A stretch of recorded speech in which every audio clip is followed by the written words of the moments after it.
Well, thank you all. I'm actually looking forward to this panel because the great deal about getting to moderate is that you get to follow your curiosity. And I know I'm going to learn today. So the topic is digital transformations. And, that digital transformation is not just taking place in the auto industry. It's a global trend. It's impacting consumers, businesses, and governments everywhere. But maybe there's no industry that better embodies that change than the auto industry. The shift from sort of traditional mechanical engineering and electrical engineering is happening here faster, and the impact is huge.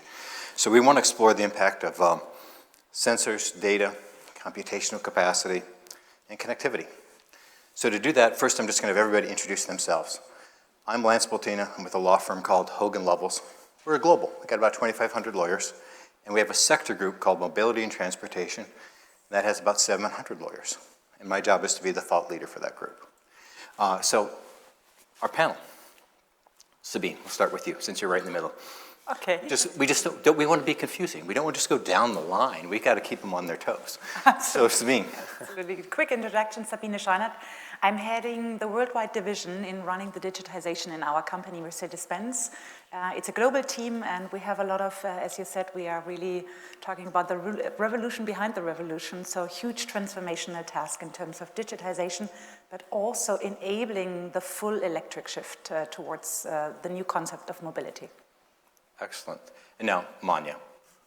Yeah, thanks a lot. Manja Greimeier. I'm responsible for the AEye segment in the Autonomous Mobility Group as part of the Automotive organization of Continental. And we are also undergoing a huge transformation in our entire Continental organization, and in particular to address the growth market, autonomous mobility, where we are investing and where we are also getting stronger and stronger in extending our portfolio. Happy to be here. Bernd. Yeah, thanks for having me as well on this panel. Bernd Reichert. I spent 30 years now in automotive, most of my time at big tier 1 corporations, the last 7 years together with Valeo in the space of ADAS, and I decided last year to go to Silicon Valley. I must not say startup, I must say a growing company, to support the change in the industry as well on the sensor side in the LiDAR spectrum, and I'm responsible for the global sales and business development network in AEye. Well, thank you.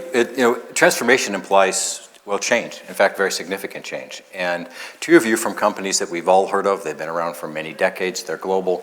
Can you give us some of the insight about how you're working to shift that culture, that outlook, in a company that's well established? So maybe Manja? Yeah, indeed. It's a huge challenge to go from a very traditional business into the new world. And for us, transformation is really now a muscle that we are training every day. For us, we are having a very strong component background. So we are very strong in radar business. That's our heritage since 1999. So we have also very strong connection to safety, critical scenarios, safety requirements. But we are also extending our portfolio. And that means also investment, but opening up with partners. So it's really a common approach that we take because we see that consumer needs are changing. We see the complexity is huge, and also we see that actually the speed and the flexibility we need, we cannot do it alone. So that's why we integrate a lot of partners and co-develop and work, let's say, on the software part, on open source models to make sure we accelerate our products and be faster to the market. Excellent. Sabine. Yeah, the same for us at Mercedes-Benz. I mean, it's not only the decision that we have been taking in terms of shifting fully towards electric mobility by the end of this decade, also our sustainability strategy puts us really into a challenging situation around the enterprise transformation. And I would probably also raise one topic which is very close to my heart because it's a huge shift. We're shifting our business model in terms of transforming from a 3, I would say, step sales pros into a full omni-channel digital experience. What you can see, and I think this also was supported by the pandemic situation, is that our customers are not really prioritizing to go to the retail stores. They really check online what is available, what our cars are looking like, how they could do their trade-ins, and we see that they are really now, I would say, more than 90% in the online area. And you can imagine it's not only difficult in terms of a challenging situation with regards to negotiations, but we are convinced that we have to go full digital, so 100% digital when it comes to the omnichannel experience. Customers simply want it. And this is what we are currently doing. We are shifting market by market towards a full direct sales or omni-channel experience. And you can imagine it's not only the legacy systems that are creating a bit of headache from time to time, but it's also that we have to rethink the processes, because the ones that we had the last decade might not be the process which fits fully into the digital world. And I think this is also something where, Manja, you said it, speed becomes very important, but also some risk-taking, that teams are opting towards the best solution, which has nothing to do with probably the one which brought us where we are, so which made us successful. And this, I think, is also in terms of shift in mind shift in terms of the culture, something that is demanding and challenging for the teams. So it sounds like there's a real cultural shift as well as a new type of skill that's needed, even a risk-taking profile to succeed in this market. Absolutely. Is that where you agree? Bernd, we have two companies that have been around for decades, and then you took another approach to entering a transforming market, which is have some cool technology and run toward it with the new company. Can you give us an outlook from that vantage? Definitely, I think we are a perfect fit in this case, because at the end, what Manja and Sabine said, that it's all around speed, it's around simplification of processes and being really time to market, and especially now with the consumer demands, and we have heard it from Yves in the beginning at the 9 o'clock session, that basically over-the-air update capability, software updates, functional updates, new features, sale and so on. This is exactly the part where we believe that as well, not only from the software side on a higher level system, on an ECU level, but as well from the sensor side, you need to have a flexible sensor set in order to react on these demands. And this is exactly the vision where our company is coming from. So I'll give you a short history, a bit background. So we are coming from the idea comes from the military industry. So you have probably heard about this famous sniper tripod, which is still on every fighter jet in the world, which is basically a targeting system, which is tracking fast-moving objects. And you know it today from the cars, and all the premium OEMs here might forgive me when I say, but you still have the false positives, be it in every car, and sometimes the car is braking and you wonder, why is the car braking? What did the car see? And our system basically tries to exactly avoid that by really looking into that, what is important from the data, so that we come with the relevant data into the system in order to let the car maker make the final decisions and to give the right, I would say, driving experience to you.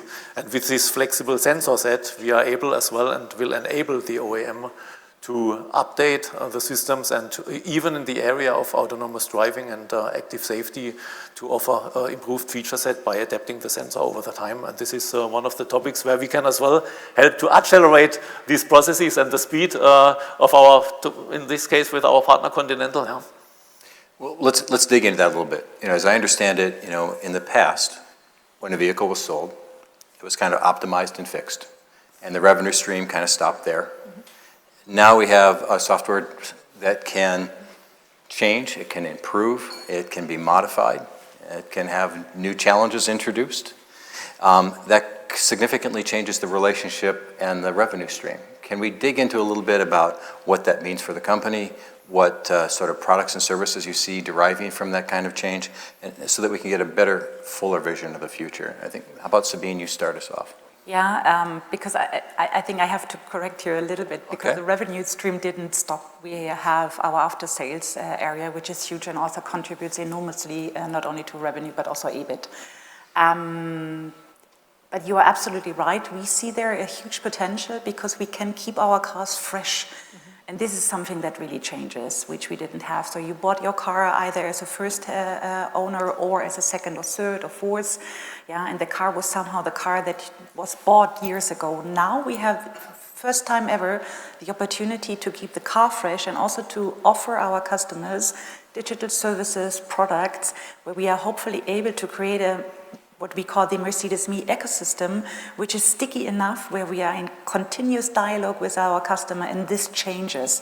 So before we had the maintenance stops, or hopefully not, but the accident management, and these were rather moments of truth which were not in a very positive, I would say, connotation. And now finally we have the opportunity in the holding period to be in continuous dialogue and to be able to identify what kind of digital product service could be relevant to the specific customer, and this also on a personalized basis. And here comes, I would say, the change in the way of how you experience your cars, how we are able to keep the cars fresh, and I think this is going to create a full new ecosystem which we hadn't seen before in the auto industry.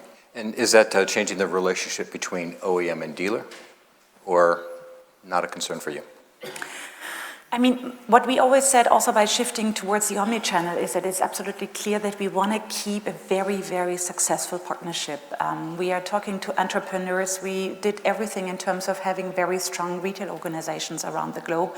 And we are convinced that this relationship is going to be kept, even though if customers shift towards rather the online channel. And if you imagine that we still have topics where cars need to be in the dealerships, in the after-sales areas, I can imagine that the dealers are becoming an even more important role when it comes into the physical contact, because when the physical contact is established, then it's going to be with our retail network. And therefore it's very important that we are on that journey together, yeah, and that we are really exchanging and we are supporting the same vision and strategy. Manja, what's your take? Yeah, I think keeping the cars fresh, that's the good term, and I think it came really along from the infotainment. So you are sitting in your car and you have an old navigation system, so strong disappointment, I think. And now it's also evolving into more the safety features, because the legislation is evolving and the access for safety systems to the mass market is really important for us. So this is also something that is changing significantly, that the sensor suite that you need on a car, that you equip the car really fully with all the sensors, that you need to have certain safety levels into autonomous driving. And that means that you then can upgrade the car and keep it fresh, and also allow, let's say, more people to have a safe car, and also start to adapt to the autonomous mobility world and really get used to shared mobility and get used to the benefits that it brings. For us, we see really new revenue pools on the one side, really full sensor suites as we provide them, including the LiDAR with AEye, but also in system software, which means that we can fully integrate, but also that we can upgrade the functions when over-the-air update is assured. Well, Bernd, in your comments earlier, it was clear that the software is not just about infotainment, it's about safety and other things. Can you give us some more detail on that? First of all, safety must be a no-brainer in terms of it's a clear must. So even if you have a flexible sensor set, safety must always be ensured. But you can imagine, and congratulations to Mercedes having brought now with the approval from the KBA up to 60 kilometers per hour. So can you imagine if you would have a software definable and software configurable LiDAR sensor in this case, that if the legislation will allow, you could provide a nice update which you could sell to your customers and say, okay, as of July 1st, I will allow you to go 100 kilometers per hour. And the sensor can completely behave different by looking into other areas, and then do this with, I would say, reduced as well engineering effort and validation effort, still keep it safe and offer the customer a new experience. I think it would be for the OEM a fantastic opportunity to sell enhancement of features, but as well new features. And as we heard this morning when the car is sold and the first buyer didn't buy a feature, that you could even add that with the second sale of the car. Yeah, so I think this is a fantastic opportunity, and we are going to support that from the sensor side. Well, since we're talking about customers, one of my questions is also one of you in the audience put forward, privacy. So we've got sensors, we've got data, we've got that to optimize a lot of systems, providing products and services. There are privacy rules all over the world, legendary in Europe, maybe less sensitivity in China. The US is maybe in the middle somewhere. So Sabine, how do you look at those privacy? How do you control that? How do you make that work? Well, we have it right from the beginning. We have this privacy, data privacy, and also security by design whenever we are establishing an ecosystem and application is going live. What we are also doing is we want to put our customers more into the driver's seat when it comes to their data. And I think this is something where we are a little bit lacking also behind in terms of understanding, awareness. And I always said, how can it be that in particular Germans, we are downloading the WhatsApp app, without noticing anything about data privacy and what we are sharing and what we are giving as in terms of being okay with what happens with our messages and pictures, and why did we struggle so heavily whilst we were entering into the pandemic, and we were not even able to download the Corona warning app, which I think was, from a GDPR perspective, absolutely compliant.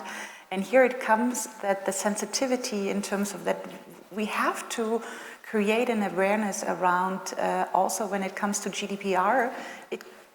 I said earlier on, it could become a competition advantage, because if you really read GDPR, it shouldn't be a hindering momentum. It should kind of give trust to our customers that whatever we are offering GDPR compliant is something where our customers are in the driver's seat in deciding what kind of data is going to be utilized, what data we have, and it is up to them in terms of deciding. We launched some data privacy centers in our World Wide Web, in giving the opportunity to our customers in checking out and getting familiar, in deciding where they want to opt in, where they want to opt out. And I think this is something where I hope that all companies are joining that path in terms of really trying to not only sensitize the environment, but also society, that we are kind of confronting us with what it could mean, but also what kind of opportunity it could create by sharing more data. I'll stick with you just for a second, Sabine. Earlier you mentioned the importance of sustainability, which makes me think of ESG. And the social side of ESG, some people put data and privacy management. What's your view on that? Is if privacy is something to put consumers in control, is that part of your company's ESG go-to-market as well? Yeah, data is one of the pillars in our sustainability strategy. And here it comes to data privacy, the way of how we, from an ethical point of view, we have decided to stand for as a company. And data is one strong pillar in the sustainability strategy. Manja and Bernd, do you have anything you'd like to comment on the privacy or cybersecurity or anything like that? Or Yeah, look, for us as a technology provider from the sensor set, we have this fantastic partnership and collaboration with Continental. Continental is as well one of our investors in the company. I think the good thing is that we can really be focused, I would say, on the data which will be used to take decisions in the car. But in regards to GDPR and cybersecurity, I think we have a world-class partner who will, from a development point of view, take care that these mechanisms are all implemented.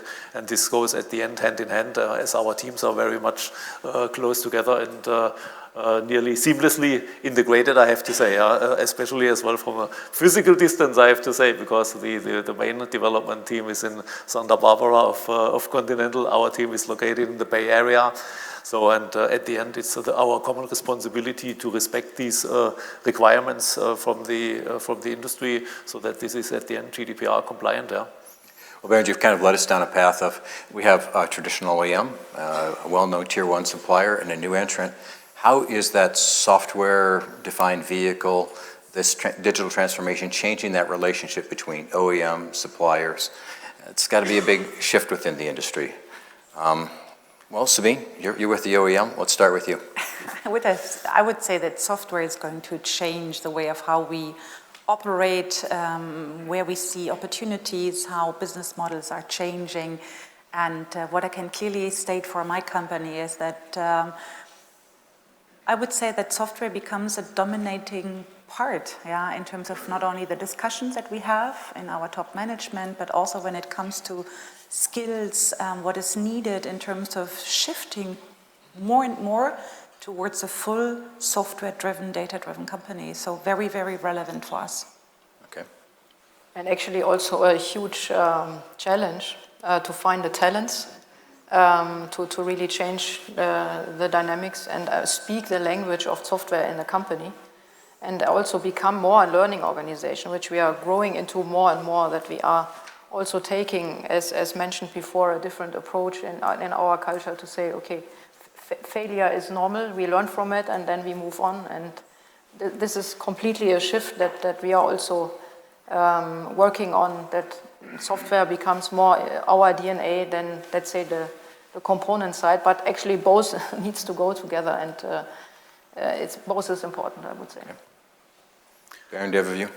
Yeah, I would say many investors, analysts already see us more as a software company in the meantime, because more or less the technical components for the LiDAR, they are defined, and at the end it's now up to us to really configure it with the software, with the right, I would say, scan patterns to get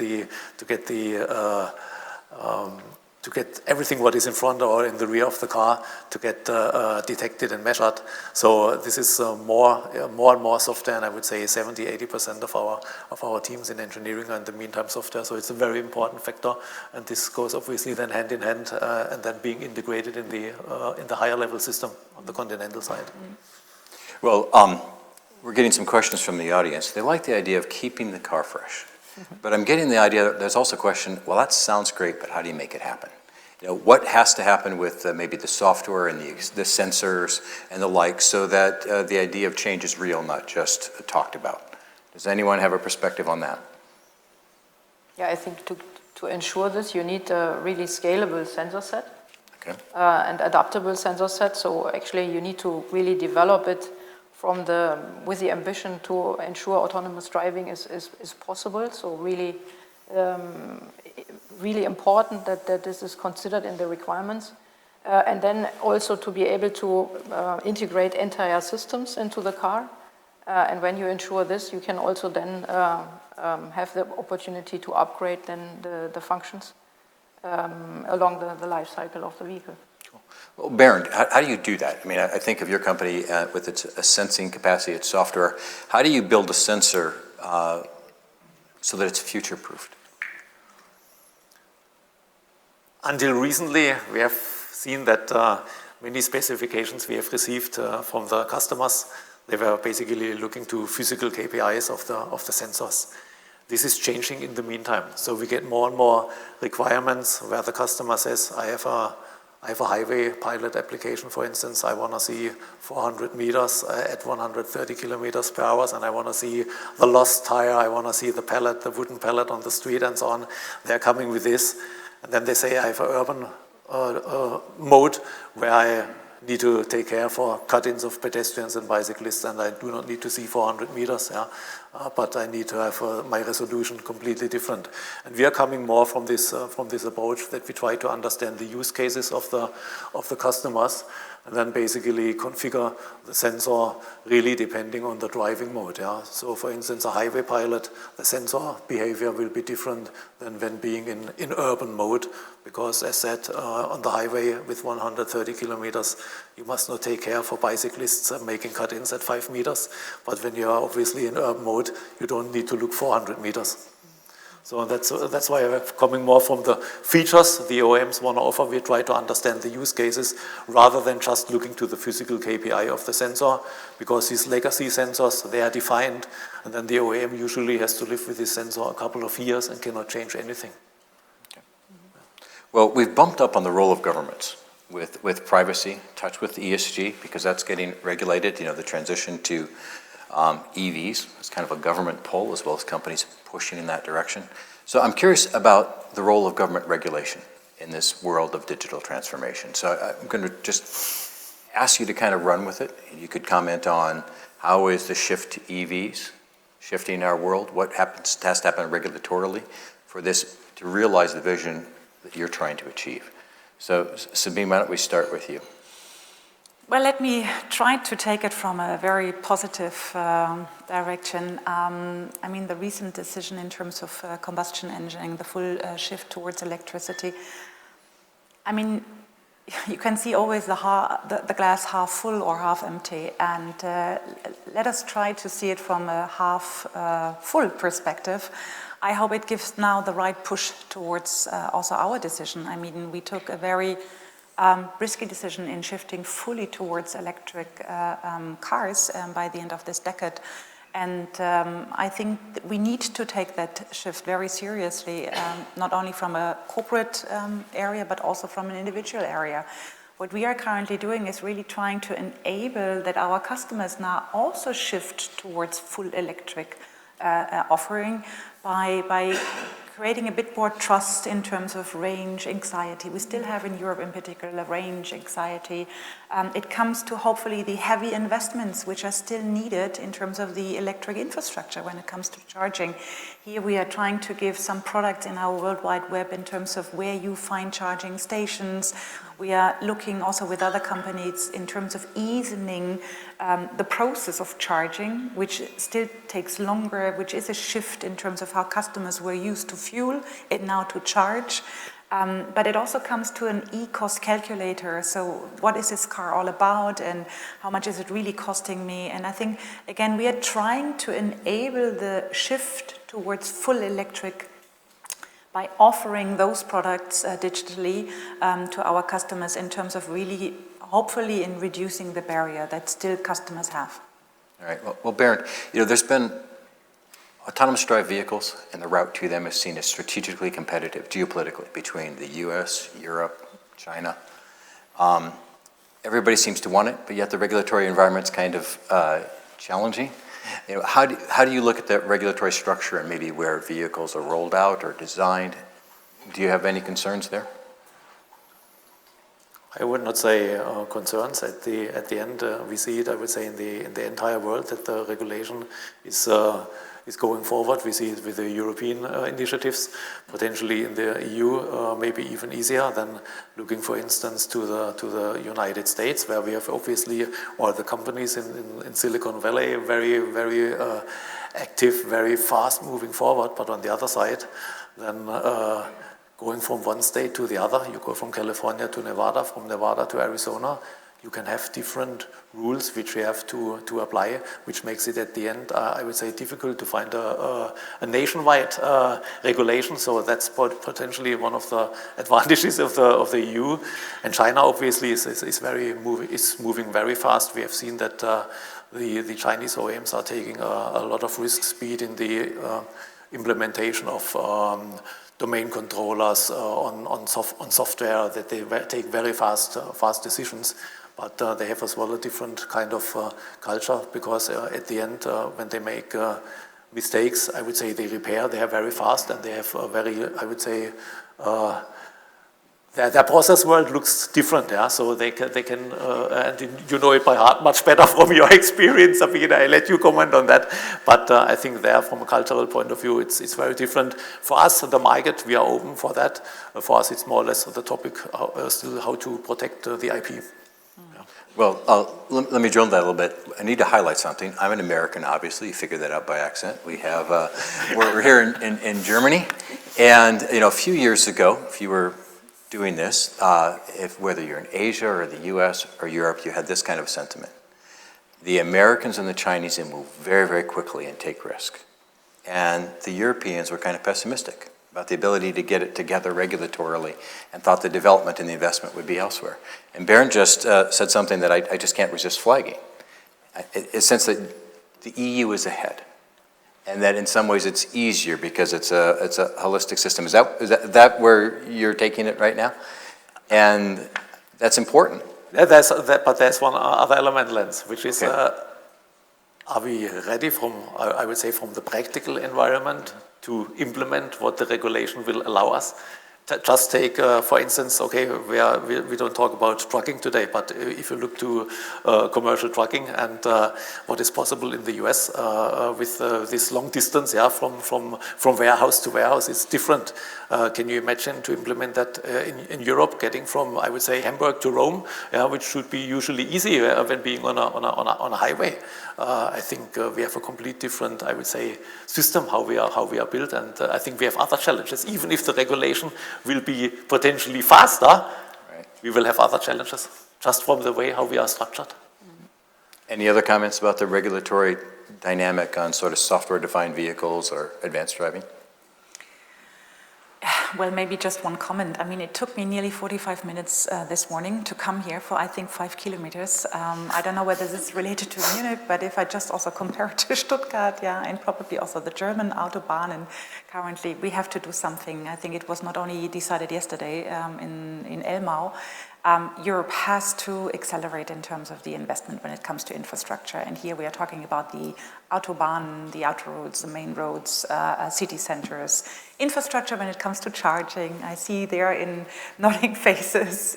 So we have to get these things done. Otherwise we will really be behind. And I think this is something that hopefully we are also not only deciding now, but we are also able to realize it. We have the same issue in the United States. It's ideal to move in these directions, but now we have to do the hard work. But it has. The charging has to be there. The roads have to be there. And if you look, I mean, I'm living in Stuttgart. Everyone here, hopefully in that room, knows Stuttgart 21. So I mean, it cannot. Unfortunately, it's a reality. But we have to change that, and we have to get things done in Europe now when it comes to infrastructure.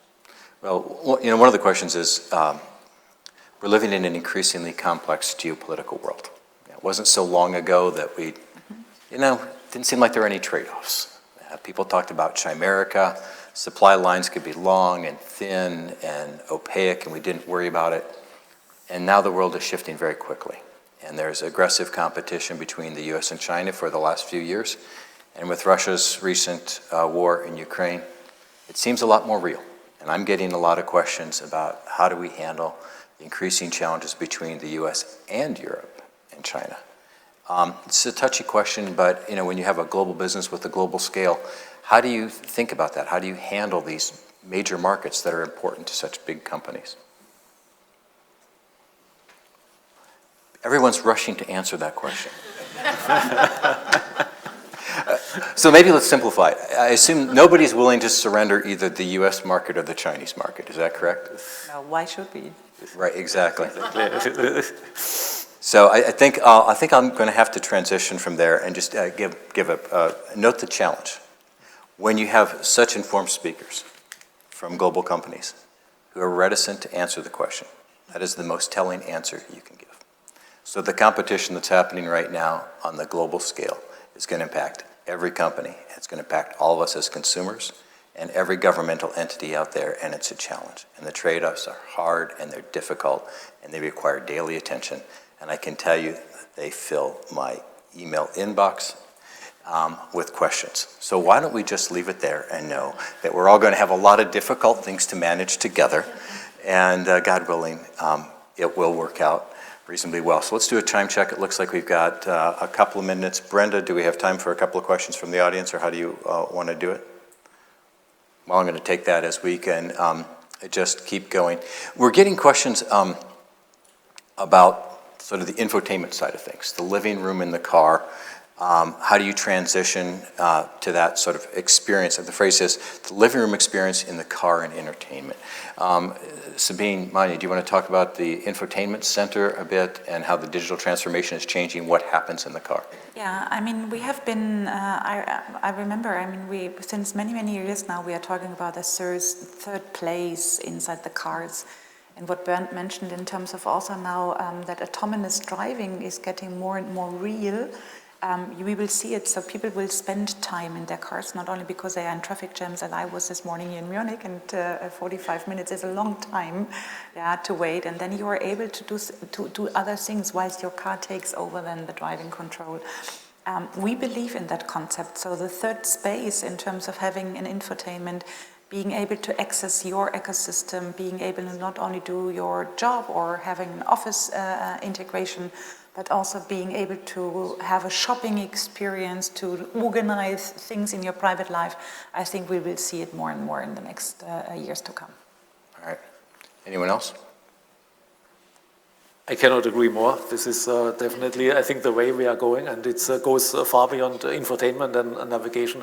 It really goes into the active safety. It goes into the ADAS, but it goes as well into the powertrain. I was thinking about the use case, what you could do, for instance, with these flexible systems. If I would say you want to have a nice sporty ride on the weekend with your car, and then you give it to your son who has just made the driver's license. Do you want him his EV accelerate in 3 seconds from 0 to 100? Probably I don't want it. Potentially I want to have other profile and potentially get some other stuff for him to do and to learn. And I think with this, this flexibility we have, and the EVs are a perfect example to introduce a software-defined vehicle because the use case is probably there endless. Yes, life perspectives changed. In my youth, I'd like to drive aggressively and fast, and my mother used to say, just don't kill anyone else with your stunts. And now as a parent, I'm on the other side of that equation, so that feature has some advantages. As we look towards that future, each of you is not just a business leader and a technology leader, and also a consumer. So as we sort of close out this panel, I'd like to hear what you're kind of excited most about as we enter this new digital future, as a consumer, a user of these services. What features do you think are just really exciting for yourself? Manja. I would say I'm really dreaming of driving into a city with a shared mobility option that I don't see in all the streets, hundreds of vehicles that are parking everywhere, and I cannot walk in the streets anymore. Even though I'm from the automotive industry, I like cars for sure. But I think we need to have a better coexistence of cars and our environment. And I think the options that we see and the digital transformation in general is connecting everything. So you are more flexible. You can have a car really as in a shared option and drive into the city and then walk the rest of the time, or take a different take a different way of traveling. And this is exciting. I think that we can adapt really our needs, or that we can answer our needs really with new technical solutions. Excellent. Sabine. I would add to that what Manja just said, by bearing in mind that we have a data-driven centric ecosystem one day, hopefully. I dream about being able to give back time to our customers, and I think this is something that became so precious, and I don't know how you experience that, but I think being able that we have the opportunity ahead of us, giving back time, by having processes which are very comfortable, that ease of use, that we don't have the hassle which we currently still have, and that this could create also an impact towards society. This is what I dream about. Bernd. Yeah, I believe that today when you leave with your new car at the dealer, as soon as you leave the exit, you have already lost 10 to 15% of the value. I think that with these new business models, I think there's really a chance to keep this car up to date. And especially looking to the global markets with this really turn down of the yearly volumes. It was in the past years, it was all around volumes. Nobody was talking about margins and profits. And I think to support, in this case as well, the sustainability and the environment, I would say as well then probably having less car, but having a better usage, because currently the car is used between 3 and 5% a day, and 95% of the day the car is standing.